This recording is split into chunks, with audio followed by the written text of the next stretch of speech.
हाँ सर, कल रात 12:15 कोई तो आया था पिज्जा लेने, लेकिन वो कोई लड़की नहीं बल्कि एक लड़का था। इन दोनों में से कोई था? हाँ सर, यही था वो। विक्रम?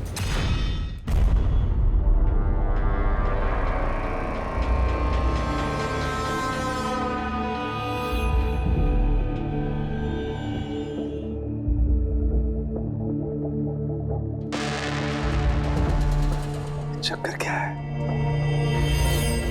अरिका, एक मिनट आओ। यस। अरिका, ये दोनों स्लाइड्स में पिज्जा के सैंपल्स हैं। इसमें वो है जो हमने उसके पेट में से निकाला है। दूसरा ये पिज्जा का वो टुकड़ा है जो एक्चुअल है, जो टेबल पे रखा हुआ था। जरा देखो दोनों। सर इट्स ऑब्वियस ना कि यही वाला पिज्जा खा के रतन वो बेहोशी वाली नींद सोया था। उसमें देखना क्या है? Do you think I am a fool? No क्या पे? अरे कोई वजह होगी तभी तुम्हें दिखा रहा हूँ ना। प्लीज देखो ना। Of course sir. Just see it. हाँ हाँ सर हाँ।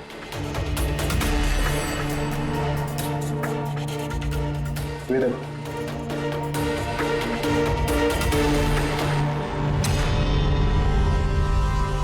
क्या?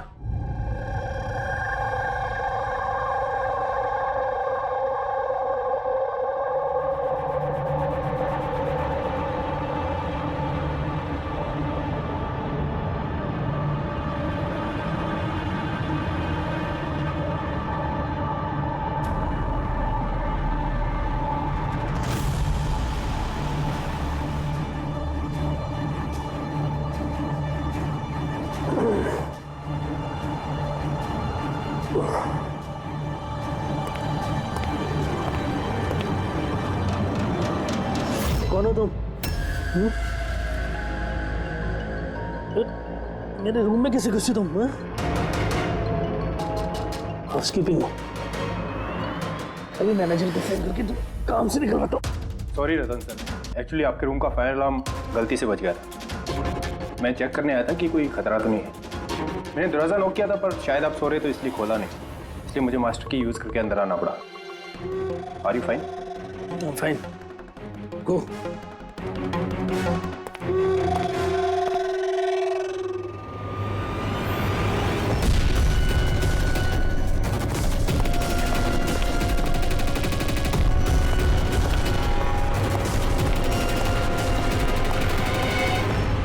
सोने के बाद भी सर दर्द क्यों रहा है? लगता है डबल शॉट कॉफी देनी पड़ेगी। हाँ लिशा, काम हो गया। Great job. अब फटाफट वहाँ से निकलो। होटल का एक्चुअल स्टाफ 5 मिनट में वहाँ आ जाएगा। हाँ ठीक है, मैं निकलता हूँ। बाय।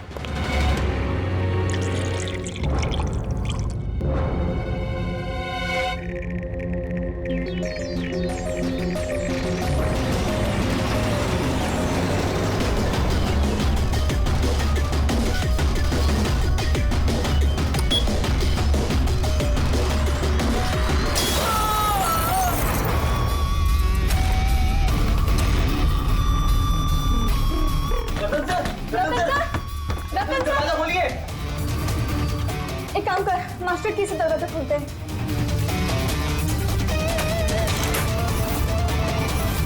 रतन सर, रतन सर, रतन सर!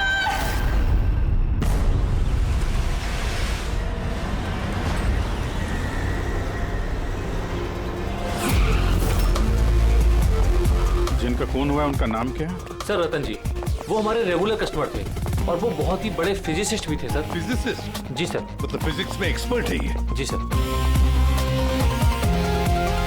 कितने बजे हुआ ये सब? सर यही तकरीबन सुबह 6:30 बजे। हटिए, चलिए हटिए, प्लीज हटिए।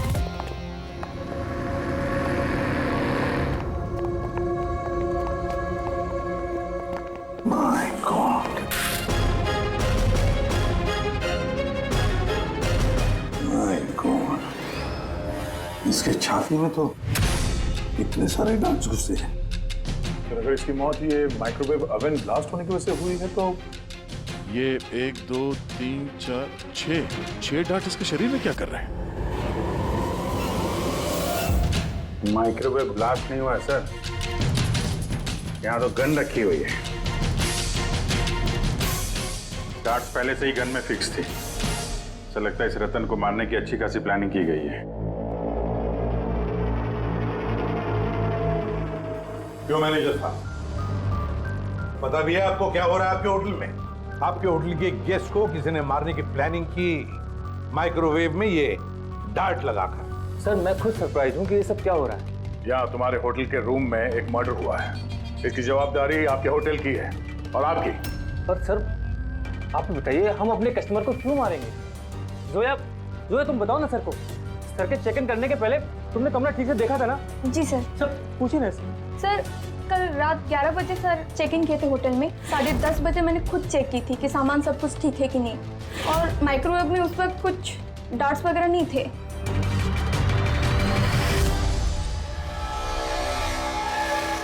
सर आधा खाया हुआ पिज्जा है सर। यार ये आपके यहाँ ये बाहर का खाना अलाउड है? सर अलाउड तो नहीं है, लेकिन रतन सर रेगुलर थे तो किसी स्टाफ ने अलाउ कर दिया होगा सर। क्या स्टाफ में कौन था जब ये पिज्जा कमरे के अंदर लाया गया? हाँ? क्या हुआ? हमारे सवाल शुरू हुए तो तुम्हारी जुबानें बंद होगी? सीसीटीवी फुटेज देखना है हमें। रात 10:30 बजे से सुबह 6 बजे तक जो कुछ भी हुआ है उन्हीं 7.5 घंटों के बीच में ही हुआ है।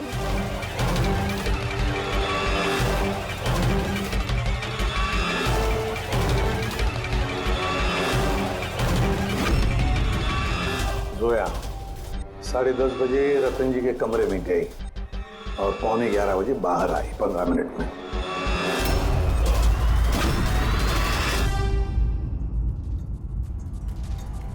ग्यारह बज के 11 मिनट पे ये रतन कमरे में गया।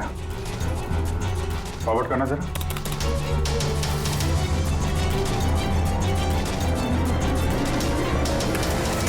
साढ़े 11 बजे हैं और ये रहा रतन का पहला विजिटर।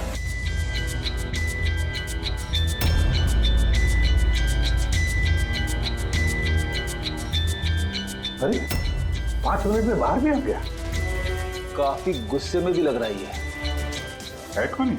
सर ये अमित है, रतन सर के भाई। पहली बार आए थे होटल में।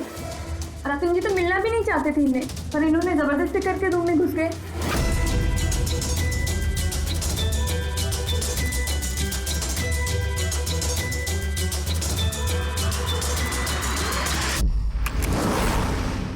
अच्छा, वो पिज्जा कमरे के अंदर ऐसे गया सर। फॉरवर्ड करना जरा, फॉरवर्ड करना।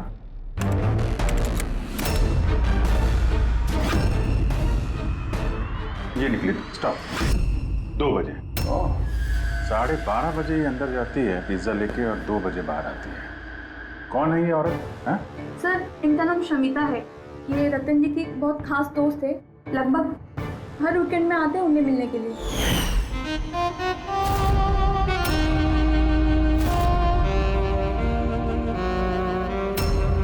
शमिता खास दोस्त रात के 12:30 बजे आती है पिज्जा लेकर। रतन को आखिरी कॉल किसी शमिता नाम की लड़की ने किया था और उससे पहले किसी अमित ने। सर। हाँ पंकज। एक सेकंड, ये पासपोर्ट देखिए सर। इस पे ये कैम्बी का वीजा लगा है। तो सर ये बॉम्बे से कैम्बी जाने का टिकट। फोटो तो उसे की है पर नाम रतन नहीं है, दिग्विजय कुमार।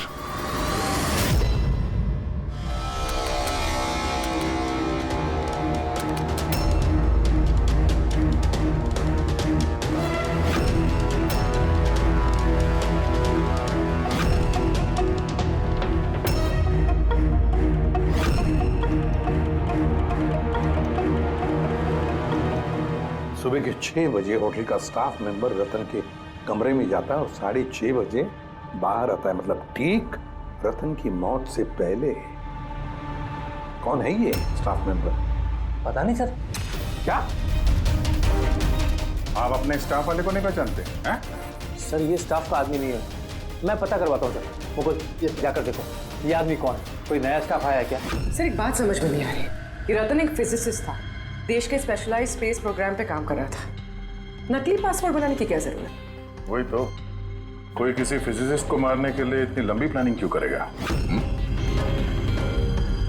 पूर्वी, ये लैपटॉप चेक करो सर रतन का।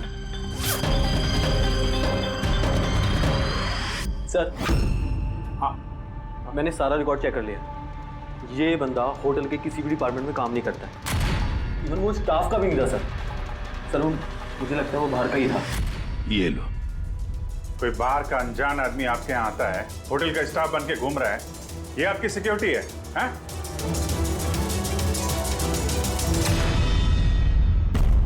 हाँ पूर्वी, कुछ मिला? हाँ सर, लैपटॉप हैक किया तो कुछ सीक्रेट फाइल्स मिली हैं। ये कुछ खुफिया इंफॉर्मेशन है, देश की सुरक्षा से कनेक्टेड। माय गॉड, ये क्या हुआ?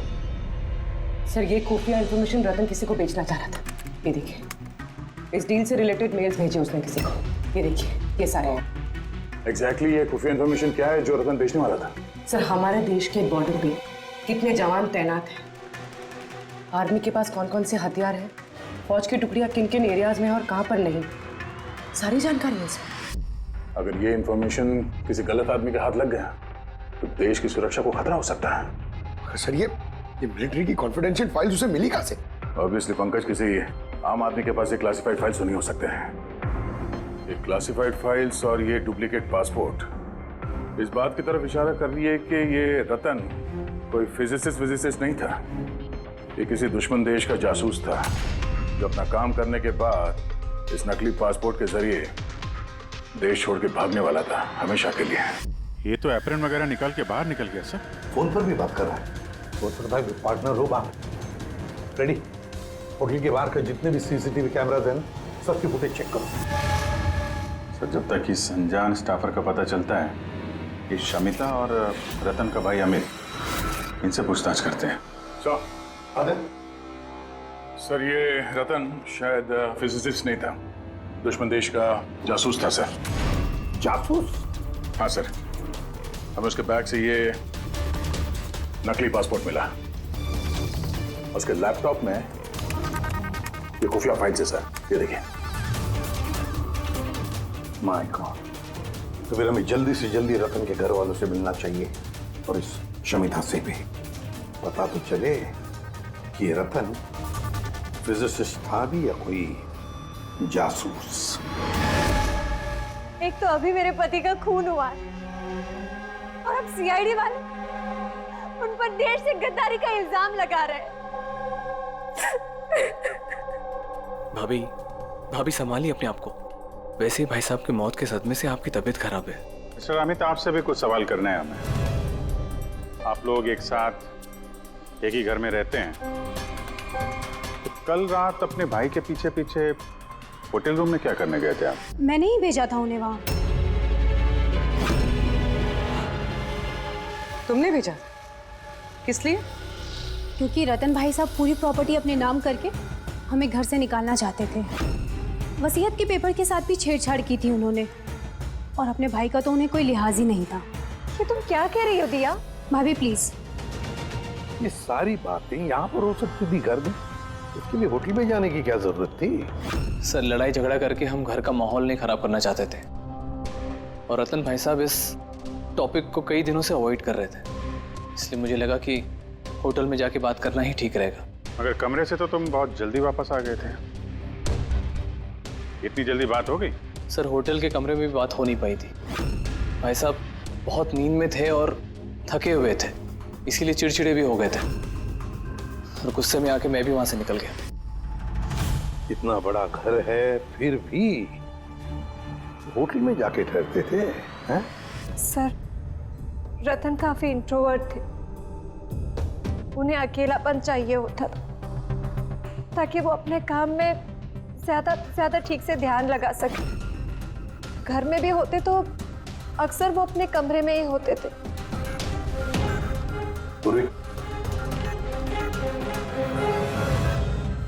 उन्हें जब कभी ज्यादा डिस्टरबेंस महसूस होता था तो वो अक्सर होटल में जाया करते थे।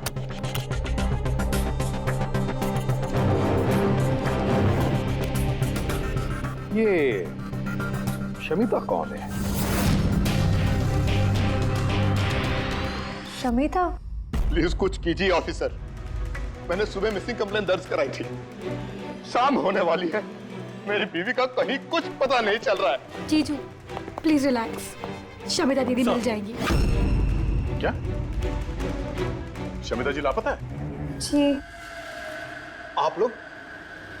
हम लोग सीआईडी से। अच्छा वो आप लोग आ गए, ये लोग तो कुछ कर नहीं पा रहे। अब आप लोग पता लगाइए ना मेरी बीवी कहाँ है। हम लोग तो पता लगा ही लेंगे। एक खून करके जो भागी है वो। क्या?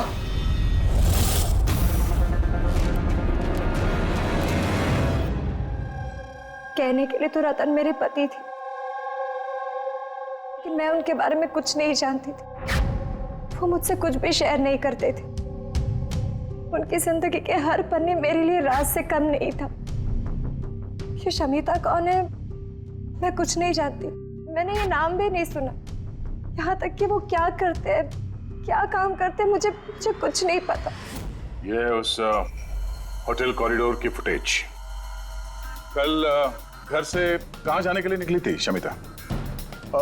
घर से तो ऑफिस के लिए ही निकली थी, मगर ऑफिस से निकलने के बाद कहाँ गई कुछ पता नहीं चल रहा है।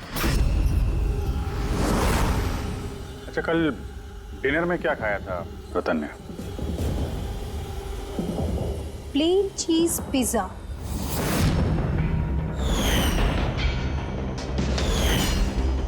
है ना भाभी? हाँ। प्लेन चीज पिज्जा, कमाल है अभिजीत। होटल में भी पिज्जा और घर में भी पिज्जा। भाई साहब ने होटल में भी पिज्जा खाया था? वही पिज्जा जो शमिता लेकर आई थी। किडनैपर्स का फोन आया था। शमिता को किडनैप करना इतना आसान नहीं है। आईबी विंग में काम करती है वो, हर तरह से ट्रेंड है हर खतरे से निपटने के लिए। आईबी? आप अपने दीदी का कमरा दिखाइए जरा।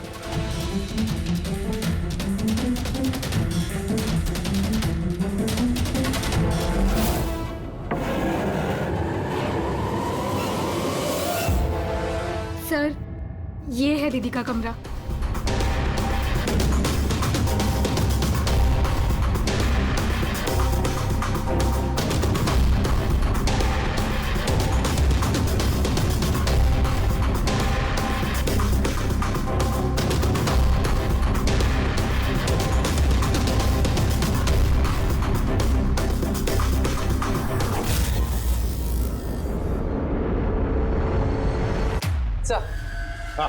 सर यहाँ आइए प्लीज।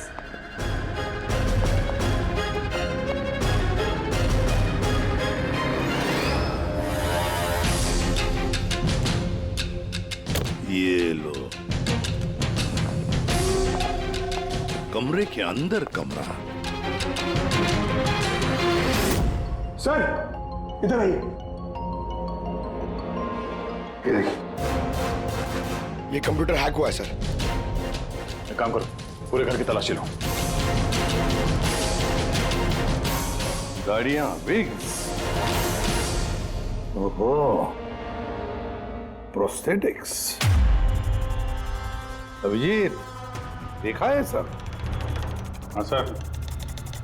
और ये लॉकर में क्लासिफाइड फाइल्स। लगता है काफी समय से जासूसी चल रही है इसकी। सिर्फ इतना ही नहीं सर, कोई तो है जो रतन पे नजर रखे हुए था। उसकी कंप्यूटर की एक एक एक्टिविटी को मॉनिटर कर रहा था। ये कंप्यूटर हैक्ड है। कौन हैकर है पता लगा?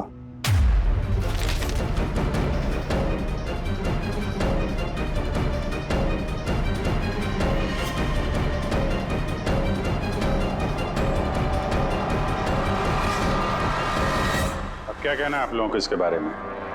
एक ही छत के नीचे रहते थे आप लोग रतन के साथ, और इस बारे में आप लोगों को भनक भी नहीं है? सर भनक कैसी लगती सर? रतन भाई साहब तो अपने कमरे में किसी को घुसने भी नहीं देते थे। और यहाँ तक कि सर काम वाली को भी नहीं, सफाई वगैरह भी वो खुद ही किया करते थे। फिर जस्मीन जी आपका क्या कहना है? ये तो बेडरूम के अंदर का ही तो कमरा है। सर मैंने आपसे कहा ना, मुझे कुछ नहीं पता। अरे ये कब और कैसे? तो शमिता घर पे नहीं है सर, लापता है वो। आईबी ब्यूरो में काम करती है सर। हमने उसका लैपटॉप चेक किया। पूर्वी को रतन के लैपटॉप पे जो खुफिया इंफॉर्मेशन मिली थी सर, वो सारी इंफॉर्मेशन यहाँ शमिता के लैपटॉप पे भी है। ये जानकारी लीक करके देश छोड़ के भागने का इरादा था। दया, ये शमिता आईबी में नौकरी करती थी, इसका मतलब है वो देश की सारी खुफिया जानकारी उसके पास थी जो वो रतन को देती थी, और रतन ये दुश्मन देशों को दे देता था। दोनों पैसे कमा रहे थे इसके ऊपर। हाँ सर, मगर इस बार उसने डबल क्रॉस कर दिया रतन को। उसने उसे जान से मार दिया और मार के यहाँ से भाग गई। या सारे के सारे सबूत इकट्ठा करो और ब्यूरो में लेकर आओ।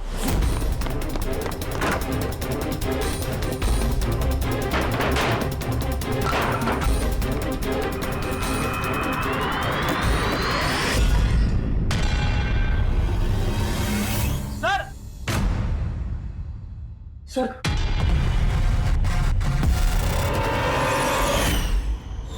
शमिता? आद्या, सर ये विक्रम और अंजलि, इनके जो एलिबाइज हैं वो हमने चेक किए। जब खून हुआ उस रात ये विक्रम ग्रैंड रोड में एक ट्रैफिक जाम में फंसा हुआ था और रात के करीब 2 बजे घर पहुंचा वो। और ये अंजलि? सर अंजलि भी रात के 12 बजे तक काम कर रही थी और करीब 1:30 बजे के आसपास वो घर पहुंची। सब देखकर ऐसे लगता है कि ये कोई मामूली मर्डर केस नहीं है, देश की सुरक्षा से जुड़ा हुआ है। सर ये देखिए सर, ठीक ब्लास्ट से पहले सुबह 6:30 बजे के आसपास इस लाल गाड़ी में एक औरत होटल से बाहर गई। सर हाँ, वो जो नकली होटल स्टाफ वाला था ना सर, वो भी उसी वक्त निकला था, लेकिन दूसरे गेट से। ये देखिए। पूर्वी, गाड़ी कितने बजे आई थी होटल में? सुबह 6 बजे। निकल गई 6:30 बजे, आधे घंटे बाद। लड़की के चेहरे पे जूम करो जरा, देखें तो सही। हमारे डेटाबेस में कुछ नाम और चेहरे हैं जिनसे देश की सिक्योरिटी को खतरा है। ये गद्दारों और जासूसों वाली लिस्ट। इनके चेहरे स्कैन करो और उन सब से मैच करके देखो। और पंकज, आगे उसे पता करो कि ये गाड़ी किसके नाम पर रजिस्टर्ड है। सर बड़ा ही कंफ्यूजिंग केस है सर, कुछ समझ में नहीं आ रहा है आखिर ये माजरा है क्या। रेडी, एक बात तो पक्की है कि ये केस देश की सुरक्षा से जुड़ा हुआ है, इसलिए जिसने भी इस शमिता और रतन को मारा है ना, वो कोई मामूली क्रिमिनल नहीं, मामूली खूनी नहीं है। ये चक्कर कुछ और ही है। ओहो, अरे क्या हुआ, कुछ मिला? हाँ सर मिला। ये आदमी और औरत उस लिस्ट में नहीं है देश के गद्दारों वाली, बल्कि उन लोगों की लिस्ट में है जो देश से गद्दारी करने वालों को पकड़ के खत्म करते हैं सर। ये दोनों आईबी ऑफिसर्स हैं, अलीशा और ईशान। ऐसे भी प्रद्युम्न, मैं आपकी बहुत इज्जत करता हूँ, इसलिए मैं कुछ नहीं कह रहा। अगर यही इल्जाम किसी और ने लगाया होता तो वो ऑफिसर अब तक बहुत पछता रहा होता। शेखर जी, आप आईबी के हेड हैं, इसलिए वो ना आपका ये धमकी भरा रवैया मैं भी बर्दाश्त नहीं करता। एसीपी साहब, मैं धमकी नहीं दे रहा हूं, आपके इल्जाम का जवाब दे रहा हूं। आपने बड़ी आसानी से हम पर रतन और शमिता के खून का इल्जाम लगाया है। क्या आपको लगता है कि वो देश के गद्दार थे और इसलिए हमने उनको मार डाला? मैं इल्जाम नहीं लगा रहा, मैं साफ साफ पूछ रहा हूं कि क्या जो कुछ भी हुआ वैसा ही हुआ? देखिए सर, हम लोगों को पता है कि आप लोग जानते थे कि ये दोनों देश के सुरक्षा से संबंधित कुछ खास जानकारी दुश्मनों को बेचने वाले थे। और हमें यह भी पता है शेखर जी कि जिस वक्त रतन का खून होने वाला था, उस वक्त ईशान और आलिशा वहां उस होटल में मौजूद थे। रतन का खून होने से कुछ मिनटों पहले ही ईशान रतन के कमरे में गया था। शमिता रतन के कमरे में पिज्जा लेकर गई थी, एक ऐसा पिज्जा शायद जिसमें बेहोशी की दवाई थी। हाँ? तो आप लोगों ने शायद उससे कुछ ऐसा कहा होगा कि हमारे लिए काम कर दो और रतन को मार दो, तो आप लोग उसे छोड़ दोगे? क्यों? मगर वो अलग बात है कि उससे पहले शमिता मारी गई खुद अपने ही घर में। ये सच है कि हमें शमिता और रतन के गैर कानूनी कामों के बारे में पता चल गया था और इसीलिए सिर्फ और सिर्फ हम लोग उन पर नजर रख रहे थे। कुछ ऐसी कहानी सुनाइए शेखर जी जिस पर यकीन किया जाए। सर प्लीज आप शेखर सर से इस तरह बात नहीं कर सकते। और तुम भी एसीपी साहब से इस तरह से बात नहीं कर सकते। Relax boys. अलीशा, तुम ही बताओ, तुम दोनों उस दिन होटल पे क्यों गए थे? सर, रतन के लैपटॉप से उन फाइल्स की कॉपी बनाने जो उसने दुश्मन देश को ईमेल कर दिया था, ताकि हमें यह पता चल सके कि हमारी कौन कौन सी खुफिया इंफॉर्मेशन उन तक पहुंच चुकी है। तो अब तसल्ली हो गई आपकी? हमारा मकसद सिर्फ नजर रखना था, मारना नहीं था। हाँ, लेकिन अगर जरूरत पड़े और हमारे पास ऑर्डर्स हो तो ऐसे देश के गद्दारों को मारने के लिए हमें आपके परमिशन की जरूरत नहीं है। सर फिलहाल तो टेंशन वाली बात यह है कि जिस किसी ने उन दोनों को मारा है तो उसके हाथ देश की खुफिया जानकारी लग गई होगी। वो ये जानकारी जिसे मर्जी दे सकता है, दुश्मनों को, आतंकवादियों को या किसी और को भी।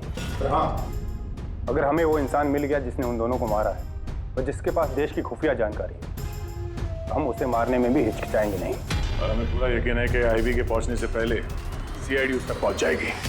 ऐसे भी प्रद्युम्न, अपने ऑफिसर को समझाइए कि ये वक्त एक दूसरे को चुनौती देने का नहीं है, बल्कि मिलकर साथ काम करने का है।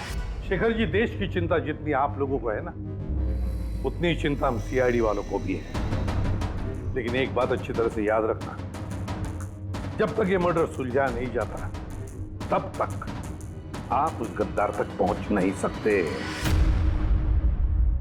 शमिता ने वो खास जानकारी लीक करके रतन को दी और रतन वो इंफॉर्मेशन किसी को बेचने वाला था।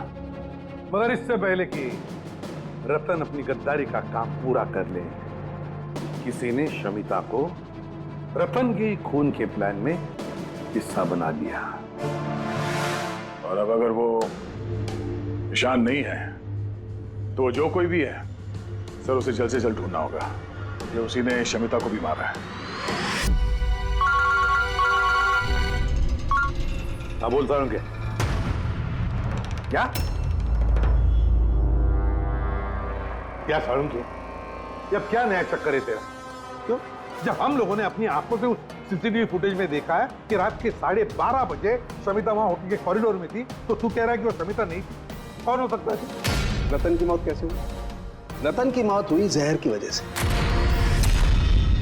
वो डार्ट जो हमें रतन की बॉडी में से मिला है, उस पर इतना जबरदस्त जहर लगा हुआ था कि सेकंड्स में ही रतन की मौत हो गई। और सर पॉइंट नंबर 2, इस माइक्रोवेव में डार्ट फिक्स करने के लिए खूनी को पूरा टाइम मिला होगा, क्योंकि ये नशीला पिज्जा खाने की वजह से वो बेहोशी की हालत में पड़ा होगा।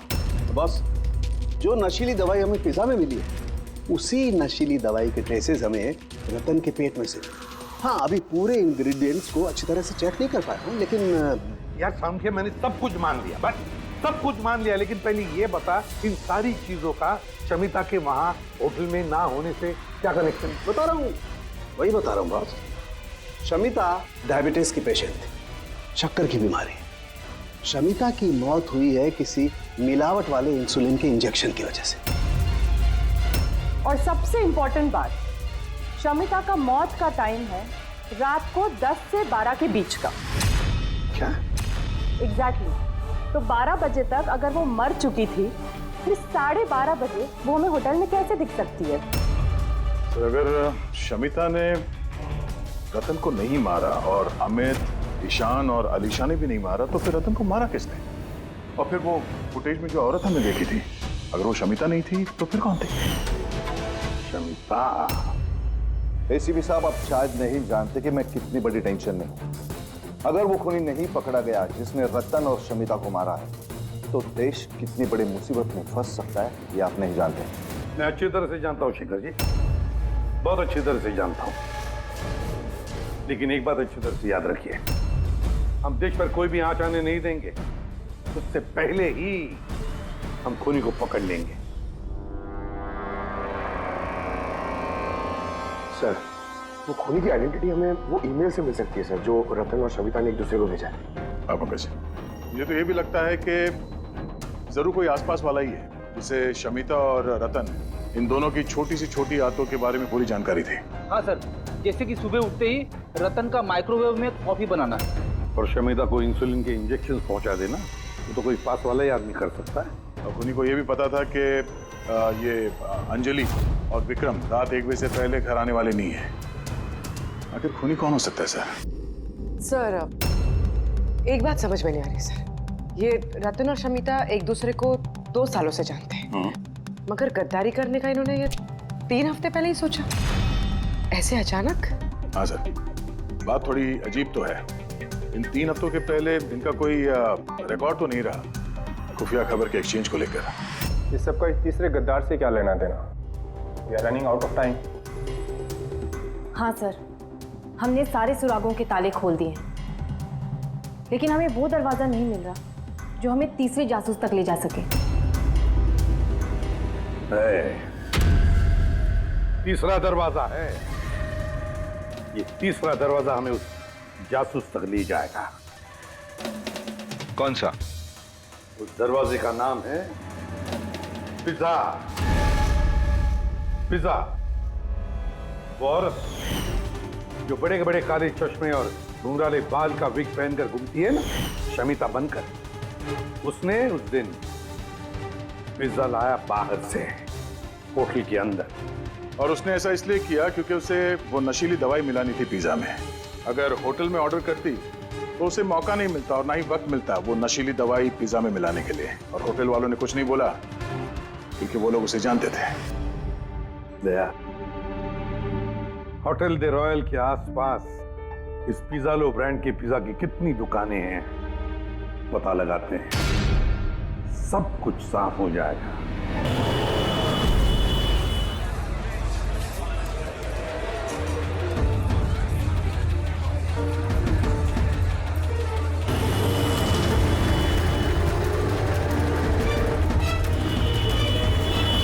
हाँ सर, कल रात 12:15 बजे कोई तो आया था पिज्जा लेने, लेकिन वो कोई लड़की नहीं बल्कि एक लड़का था। इन दोनों में से कोई था? हाँ सर, यही था वो। Vikram?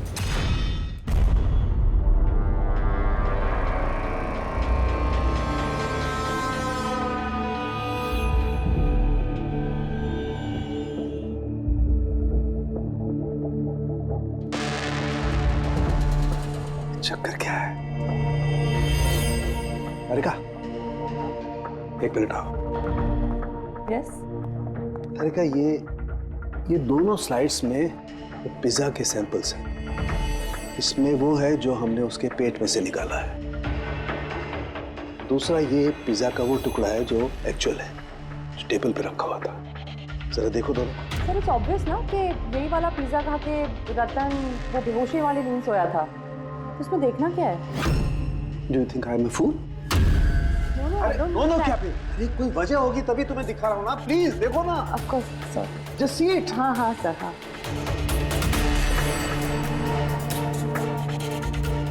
Wait a minute.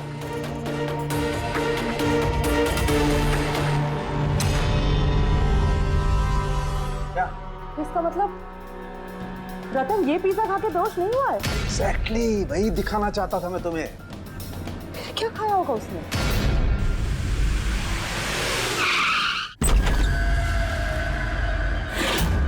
Vikram? Vikram, उसे क्या हो गया? विक्रम, जल्दी एम्बुलेंस को फोन करो। ये किस चीज की तरफ इशारा कर रहा है? फोन पे? हाँ, क्या है इस फोन पे? 5 मिनट में एम्बुलेंस आ रही है। गुड। शमिता और रतन सामने। सर, फोटो देखी तो लग रहा है कि लोग एक दूसरे को बहुत प्यार करते हैं। 1 महीने पुराना फोटो। दोनों प्यार करते थे या जासूस थे?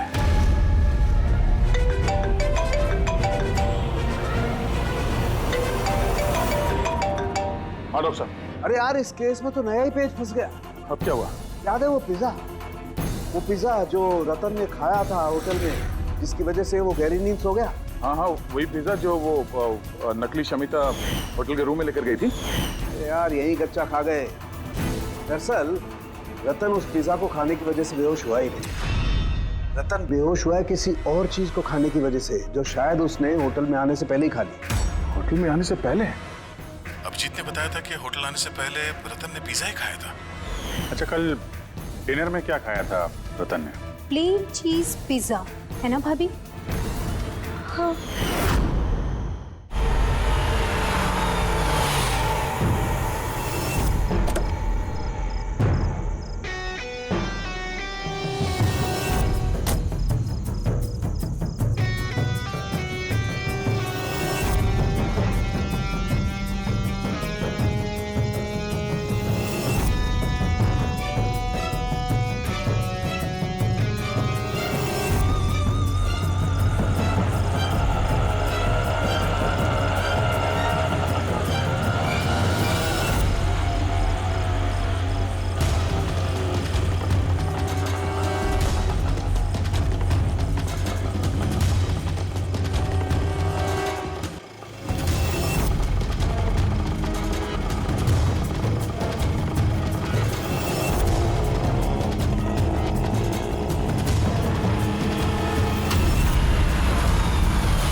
जैस्मिन, तुम यहाँ क्या कर रही हो?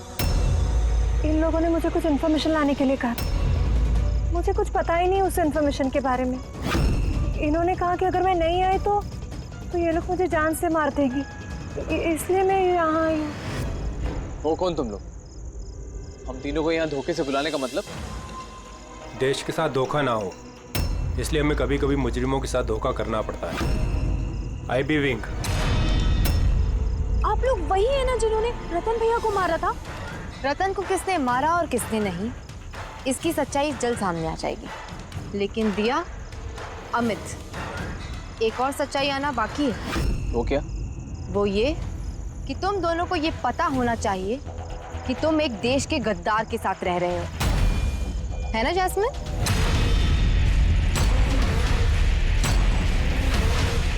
What nonsense! तुम लोग मुझे देश का गद्दार कह रहे हो? रतन को बेहोशी वाला खाना तुमने खिलाया था ना, जिसकी वजह से उसकी बाद में मौत हो गई। अब तुम्हारी भलाई इसी में है कि तुम जल्दी से अपना जुर्म कबूल कर लो। क्या कह रहे हो तुम लोग? मैंने ऐसा कुछ नहीं किया है। कौन सी बेहोशी वाली दवाई? मैं अपने पति को क्यों मारूंगी? हाँ, क्यों उसे बेहोशी वाली दवाई दूंगी? हमें तुम चुप क्यों? हाँ, तुम उस दिन मेरे साथ थे ना, जब मैंने रतन को खाना दिया था। तो फिर तुम कुछ क्यों नहीं बोल रहे? चुप क्यों? कुछ तो बोलो ना। सारी कोशिशें बेकार है जस्मीन। अपने देवर भैया के मुंह से सच उगलवाने की कोशिश मत करना, क्योंकि ये अपना मुंह खोलेगा ही नहीं। ये सारा किया धरा इसी का है। विक्रम को जानते हो? कौन विक्रम?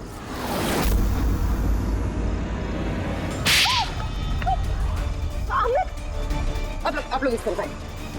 वही विक्रम जिसे शमिता और रतन के एक्स्ट्रा मैरिटल अफेयर्स के बारे में तुमने जानकारी दी थी और कुछ फोटो भी भेजे थे हेलो मैसेंजर पे।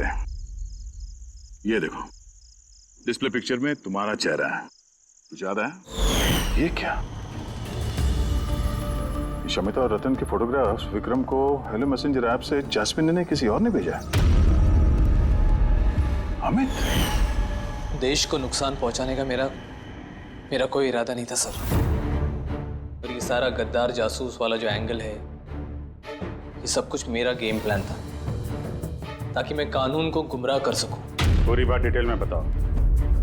ये गद्दारी वाला नाटक क्या है? सर ये सब एक गेम प्लान था, ताकि रतन की मौत का इल्जाम मुझ पर ना आए और शमिता का मौत का इल्जाम विक्रम पर ना जाए। इसीलिए मैंने सब गद्दार जासूस का ताना बाना बुना था। तो रतन को मारना क्यों चाहते थे तुम? हाँ? क्योंकि वो मुझे और दिया को घर से बाहर निकाल देना चाहता था, और अगर वो ऐसा कर देता तो मैं कुछ नहीं कर पाता। लेकिन मेरी किस्मत अच्छी थी कि उसी वक्त मुझे रतन और शमिता के लव अफेयर के बारे में पता चल गया, और तभी मैंने ये सारा प्लान रचा। मैंने शमिता के हस्बैंड विक्रम को उसकी बेवफा बीवी का सबूत दिया। गुस्सा तो इतना आ रहा है मुझे कि मन कर रहा है उसे डिवोर्स दे दूं, मगर क्या करूं, इसमें मेरा ही नुकसान है। अगर उसने मुझे छोड़ दिया ना तो मैं खुद ही सड़क पे आ जाऊंगा। तो डिवोर्स मत दो, कुछ उससे भी बड़ा सोचो। मार डाले उन्हें। फिर मैंने और विक्रम ने रतन और शमिता के कंप्यूटर पे उनके नाम से ईमेल अकाउंट्स बनाए। रतन वाले ईमेल्स मैं भेजता था और शमिता वाले विक्रम। उस रात होटल में विक्रम ही नकली शमिता बनकर गया था। जब वो कमरे में पहुंचा तो उसने देखा कि रतन गहरी नींद में है। बस फिर उसने माइक्रोवेव में डार्ट्स फिट किए, थोड़ा सा पिज्जा खाया, नशीली दवाई मिलाई और फिर कमरे में से चला गया। और शमिता को वो जहरीला इंसुलिन का इंजेक्शन तुमने ही दिया था ना? हाँ, होटल जाने से पहले मैं शमिता के घर गया था। जी कहिए, आप कौन? तुम्हें आजाद करने आया हूँ। मतलब? दो लोगों से प्यार करना अच्छी बात तो नहीं है ना शमिता जी? होटल के कमरे में रतन से मिलने क्यों गए थे तुम, जब ये सारा प्लान पहले से ही करके रखा हुआ था? भले ही वो मुझे घर से बाहर निकाल देना चाहता था, लेकिन था तो वो मेरा ही भाई। एक आखिरी मुलाकात तो बनती थी, और ये सब मेरे प्लान में भी मेरी मदद करती। मैंने विक्रम को पहले से इन्फॉर्म कर दिया कि रतन नींद में है और कुछ ही देर में सो जाएगा। और तुम्हें लगा कि सीसीटीवी फुटेज में बहुत सारे लोग दिखेंगे, उसमें अगर तुम भी दिख जाओगे तो कोई शक नहीं करेगा। इसीलिए तो मैंने ये सारा गद्दार जासूस वाला खेल रचा था, ताकि आप सब लोग इसी में उलझ के रह जाए। लेकिन जब ये आईबी वाले भी इस केस में जुड़ गए तो विक्रम डर गया, और इसलिए तुमने उसे पैरालाइज कर दिया, और कुछ चारा भी नहीं था मेरे पास। ये तुमने क्या किया अमित? पैसों के लिए तुमने अपने भाई को मार दिया। अमित, जायदाद और पैसों की लालच में तुमने अपने सगे भाई का खून कर दिया, और तो और कानून के साथ और देश की सुरक्षा के साथ भी खिलवाड़ किया। बहुत संगीन जुर्म किए तुमने। कानून तुम्हें कड़ी से कड़ी सजा देगा।